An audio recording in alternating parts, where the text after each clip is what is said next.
రైతు సోదరులకు నమస్కారం. ఇక్కడ మనం వరిలో ఎర్రటి రంగులో ఉన్నటువంటి ఆకులను చూపిస్తున్నాం. అయితే ఇలా రావడానికి 3 రకాల కారణాలు ఉంటాయి.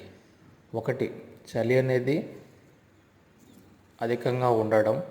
రెండవది, 20-20-0-13 అనే ఫర్టిలైజర్ని వేసుకోవడం ద్వారా అందుట్లో ఆ 13 అనేది సల్ఫర్ అనేది హైడ్రోజన్ తోటి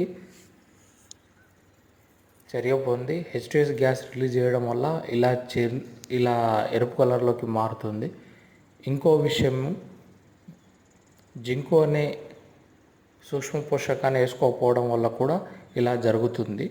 దీనికి యాజమాన్యం వచ్చి alternate vetting and drying method, అంటే నీళ్లను తడి ఆరబెట్టుట అంటారు.